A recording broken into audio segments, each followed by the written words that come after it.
तो जैसा कि पिछले वीडियो के अंदर हमने बात की थी कि इंसान मोक्ष को कैसे पा सकता है, तो आज के वीडियो के अंदर हम बात करेंगे कि जो मोक्ष का स्थान होता है उसकी पहचान क्या होती है और जो मोक्ष के देवता होते हैं वो कौन होते हैं, उनकी पहचान क्या होती है। तो भगवान श्री कृष्ण गीता के 15वें अध्याय के अंदर यह बताते हैं कि जो मोक्ष का स्थान होता है, जैसे इंसान उस मोक्ष के स्थान के अंदर पहुंचता है तो वो मोक्ष का स्थान इतना ज्यादा चमकदार होता है, इतना ज्यादा तेजवान होता है कि उस मोक्ष के स्थान को न तो सूर्य चमका सकता है, न चंद्रमा चमका सकता है और न ही अग्नि चमका सकती है, बल्कि यह कहना उचित होगा कि जो सूर्य, चंद्रमा और जो अग्नि के अंदर जो तेज होता है वो उसी स्थान के अंदर से आता है और फिर सूर्य, चंद्रमा और अग्नि इस धरती के ऊपर चमकीली वस्तु का काम करते हैं, इस धरती को चमकाते हैं। अब बात करते हैं कि जो मोक्ष के देवता होते हैं उनके बारे में भगवान श्री कृष्ण क्या कहते हैं। तो भगवान श्री कृष्ण कहते हैं कि जो मोक्ष के देवता होते हैं वो ना तो क्षर होते हैं और ना ही अक्षर होते हैं। अब इस धरती के ऊपर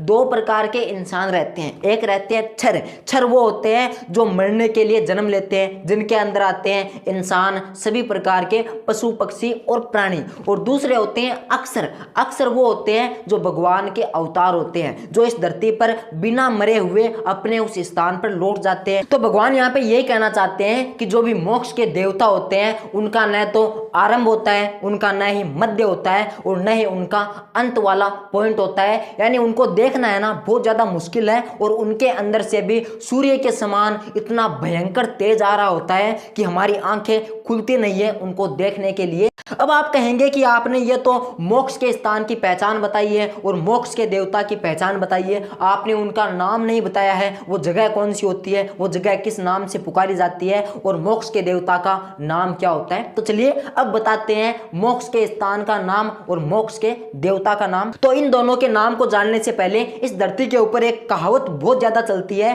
कि मिल बांट के खाओ और वैकुंठ में जाओ, यानी इस धरती के ऊपर जब तक हम जिंदा है तो हमको सभी के साथ मित्रता पूर्वक व्यवहार करना है। तो यदि आप इस प्रकार के व्यवहार के साथ अपनी जिंदगी को जियोगे तो आप जैसे ही मरोगे तो आपको है ना वैकुंठ के अंदर जाने की जगह मिलेगी। तो आपको समझ में आ गया होगा कि जो मोक्ष का धाम होता है वो वैकुंठ होता है और जो मोक्ष के देवता होते हैं वो होते हैं सतोगुणी श्री हरि विष्णु। सतोगुणी श्री हरि विष्णु उनको कहा जाता है मोक्ष का देवता, क्योंकि वो इस धरती के ऊपर जितने भी इंसान हैं उनका पूरी जिंदगी भर रख रखाव करते हैं, उनकी देखभाल करते हैं, उनका पालन पोषण करते हैं। तो वही हमारे लिए मोक्ष के देवता होते हैं भगवान श्री कृष्ण के गीता के अनुसार। तो चलिए उम्मीद करता हूं कि आपको समझ में आ गया होगा कि मोक्ष के स्थान की पहचान क्या होती है और मोक्ष के देवता कौन होते हैं, और उसके साथ साथ आपको पिछले वीडियो से यह भी समझ में आ गया होगा कि इंसानों को मोक्ष किस प्रकार मिलता है, कौन सा मार्ग सही होता है। तो चलिए मैं लेता हूं इस वीडियो के लिए आपसे विदा,